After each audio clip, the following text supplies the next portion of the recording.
বিশ্বনবী জনাবে মুহাম্মদ মুস্তাফা সাল্লাল্লাহু আলাইহি ওয়াসাল্লাম এখনো শুয়ে কাঁদতেছে সোনার মদিনা, এখনো কাঁদতেছে সোনার মদিনায়। উম্মতি ইয়া উম্মতি আমার দয়াল নবী, প্রেমের ছবি আর আসবে না নবী জগতে। আমার দয়াল নবী, প্রেমের ছবি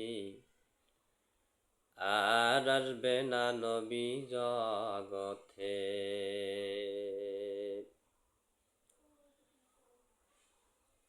সম্মানিত হাজিরিন, যে নবী তোমার আমার জন্য এখনো শুয়ে কাঁদতেছে সোনার মদিনায়, কাল কিয়ামতের দিন, মুসিবতের দিন, সূর্য যখন মাথার শত উপরে থাকবে, সূর্যর তাপে মগজটা ফেটে টাস টাস করে পানি জমিনের মধ্যে গড়াইয়া পড়বে। সমস্ত নবীরা, সমস্ত উম্মতেরা ইয়া নফসে বলবে। তোমার আমার দয়ার নবী জমিনের মধ্যে মাথা ঠেকাইয়া বলবে, ইয়া উম্মতি ইয়া উম্মতি।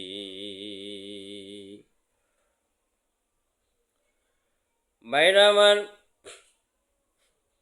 ওই কঠিন মুসিবতের দিন, যেই দিন তুমি আমি একটা নেকের কারণে জান্নাতে যাইতে পারবো না, আমার আল্লাহ তাআলা ঘোষণা দিয়া দেবে, যাও তোমার একটা নেকের কারণে তুমি জান্নাতে যাইতে পারতেছো না। দুনিয়ার জমিনের মধ্যে তোমার না কত আপনজন ছিল, তোমার মা বাবা ছিল, তোমাদের বন্ধু বান্ধব ছিল, আত্মীয় স্বজন ছিল, পাড়াপড়শি ছিল। যাও সেখানে যাও, তাদের কাছ থেকে একটা নেকি নিয়ে আসো, তাহলে তোমার জান্নাতের ফয়সালা আমি আল্লাহ করে দেব। বান্দা কি করবে? আসরের মাঠ ছোটাছুটি করবে, ছোটাছুটি করতে করতে বাবার দেখা পাবে, বাবাকে ডাক দিয়া বলবে, বাবা আমার একটা নেকি দাও না, আমার একটা নেকি দাও, একটা নেকি যদি দাও আমার আল্লাহ আমাকে জান্নাত দিয়ে দেবে। বাবা ডাক দিয়া বলবে, কে তোর বাবা? আমি তোমারে চিনি না, দুনিয়ার জমিনে আমার কোনো সন্তান ছিল না। আবার কিছুদিন যাওয়ার পরে, আবার কিছু দূর যাওয়ার পরে মার দেখা পাবে। মাকে ডাক দেয়া বলবে, মা আমারে একটা নেকি দাও। ও মা, তুমি না আমার জন্য কত কি করেছো দুনিয়ার জমিনের মধ্যে। আমি বাজারে গিয়েছিলাম, বাজার থেকে গভীর রাতে বাসায় পৌঁছেছিলাম, আসি দেখি তুমি ঘুমাও নাই। তোমারে জেগেছিলাম, মা তুমি ঘুমাও নাই কেন? তুমি না আমারে বলছো, বাবারে তুমি বাসায় না ফেরা পর্যন্ত আমি ঘুমাই না, আমার চোখে ঘুম আসে না। মা গো, তুমি না আমার জন্য দুনিয়ার জমিনের মধ্যে এত কিছু করছো মা। ও মা, আমি তোমার সন্তান, আমার একটা নেকি দাও, একটা নেকের কারণে আমার আল্লাহ আমাকে জান্নাত দিতেছে না। মা গো, একটা নেকে দাও। মা ডাক দেয়া বলবে, কে তোর মা? আমি তোর মা না, দুনিয়ার জমিনের মধ্যে আমার বিয়া হলো না, না না তোমারে চিনি না, আমার কোনো সন্তান নাই। একথা জনম দুখুনি মা বলবে। সন্তান দু চোখের পানি ফালাইয়া আবার তালাশ করা শুরু করবে। এভাবে পর্যায়ক্রমে দেখা যাবে বন্ধুর দেখা পাবে। বন্ধুকে ডাক দিয়ে বলবে, বন্ধু বাজারে না আমার একটি বিপদ হয়েছিল, আমার ওই বিপদ উদ্ধার না করা পর্যন্ত তুমি বাসায় ফেরো নাই। আমি তোর বন্ধু হই। ও বন্ধু, আমার একটা নেকি দাও। একটা নেকির কারণে আমি জান্নাতে যাইতে পারতেছি না। বন্ধু বলবে, না আমি তোমারে চিনি না, তুমি আমার বন্ধু না, তোমারে চিনি না, যাও দূর হয়ে যাও, দূর হয়ে যাও, তোমারে চিনি না। সম্মানিত হাজিরিন, চিন্তা করে দেখেন, যার জন্য দুনিয়ার জমিনের মধ্যে আছে এত কিছু করলা, ঘর করলা, সংসার করলা, সম্পদ করলা, যা কিছু করলা, তারা তো তোমাকে পরিচয় দেবে না। ভাইরা আমার, ওই কঠিন হাসরের মাঠে, কঠিন মুসিবতের দিন, দুনিয়ার জমিনের মধ্যে মা বাবা ছাড়া আপনার কেউ ছিল না। সেই মা বাবা যদি পরিচয় কিয়ামতের দিন না দে, তাহলে আপন জন আর কে হতে পারে? ওই কঠিন মুসিবতের দিন আমার বিশ্ব নবী জনাবে মুহাম্মদ মুস্তাফা সাল্লাল্লাহু আলাইহি সাল্লাম জমিনের মধ্যে মাথা ঠাকাইয়া দেয়া বলবে, ইয়া উম্মতি, ইয়া উম্মতি, ইয়া উম্মতি, ইয়া উম্মতি। যে নবী তোমার আমার এত ভালোবাসে, সেই নবী তোমার আমার দরকার আছে কি না? যেই নবী বলছেন, যেই নবী বলছেন, যে ব্যক্তি পবিত্র রমজান মাসের প্রথম থেকে শেষ পর্যন্ত রোজা রাখে, সে নিজের গুনাহ সমূহ হইতে এমনভাবে বের হয়ে আসে, যেমন কোনো সন্তান, যেমন কোনো ব্যক্তি মায়ের গর্ভ থেকে ভূমিষ্ঠ হইয়া জমিনে আসে, যেমন নিষ্পাপ হয়ে যায়।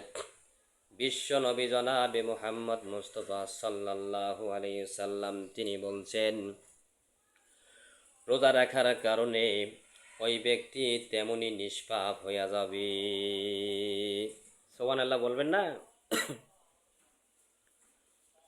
হযরত মূসা আলাইহিস সালাতু ওয়াস সালাম আল্লাহ রব্বুল আলামিনের কাছে আরজ করলেন, মালিক, আপনি কোন মাসকে মুহাম্মাদকে দান করবেন? আল্লাহ তাআলা মূসা আলাইহিস সালাতু ওয়াস সালামকে বললেন, মূসা, আমি রমজান মাসকে মুহাম্মদকে উপহার দেব। মূসা আলাইহিস সালাতু ওয়াস সালাম আল্লাহর দরবারে ওই মাসের ফজলিয়াত সম্পর্কে জানতে আগ্রহী হলেন। আল্লাহ তাআলা ওই পবিত্র মাসের ফজলিয়াত অন্যান্য মাসের উপরে এরূপ, যেরূপ আমার ফজলিয়াত সমস্ত বান্দাদের উপরে, যে কেউ এই মাসে রোজা সমূহ যাবতীয় হক সহ পুরাপুরি আদায় করবে, আমি সমস্ত সৃষ্টি জীবের ইবাদতের সমপরিমাণ সব তার আমল নামায় দান করব। হযরত মূসা ওই রমজান মাসের ফজলিয়াত শুনে আল্লাহ তাআলার কাছে আরজ করলেন, আল্লাহ, আমাকে উম্মতি মুহাম্মাদির অন্তর্ভুক্ত করুন। এইভাবে পবিত্র মাহে রমজানের ফজলিয়াত সম্পর্কে আরো বর্ণিত আছে, যে ব্যক্তি পবিত্র রমজান মাসে রোজা রাখবে, সমস্ত ফেরেশতা, সমস্ত কাক পাখি, কীট পতঙ্গ, প্রাণী, এমনকি উদ্ভিদ পর্যন্ত তার জন্য দোয়া করবে। সম্মানিত হাজিরিন, রাসূল সাল্লাল্লাহু আলাইহি সাল্লাম বলেছেন, যে ব্যক্তি পবিত্র রমজান মাসে রোজা রাখে, তাকে আল্লাহ তাআলা কিয়ামতের দিন একটি বাড়ি দান করবেন। সুন্দর বাড়ির দরজায় থাকবে, সেই বাড়িটার নাম হলো জমরুদ পাথরের বাড়ি। এত সুন্দর বাড়ি, দরজায় থাকবে, দরজার সামনে থাকবে একটি ফলবান বৃক্ষ। যদি 1000 বছর পর্যন্ত এই বৃক্ষের ছায়া চতুর্দিকে ঘোরানো হয়, তবুও শেষ হবে না। আমার ভাইরা, এই মাসে দান খয়রাত সম্পর্কে হাদিস শরীফে আছে, বিশ্বনবী জনাবে মুহাম্মদ মুস্তাফা সাল্লাল্লাহু আলাইহি সাল্লাম ইরশাদ করেন, পবিত্র রমজান মাসে যে কেউ 1 দিরহাম সদকা দেবে অন্য মাসের 1000 দিরহাম সদকার চেয়েও বেশি পুণ্য প্রাপ্য হবে। এ মাসের ইবাদতের ফজলিয়ত সম্পর্কে উল্লেখ আছে, যে ব্যক্তি রমজান মাসের জুমার দিন ইবাদত করে বা কোরআন শরীফ পাঠ করে 1000 বছরের চেয়েও বেশি ইবাদতের সব তার আমলনামায় আমার মাওলা দান করবে। একদিন তোর সোনার শরীর থাকবে না রে হায়, মাটির মানুষ মাটির দেহ মিটবে রে ধুলা।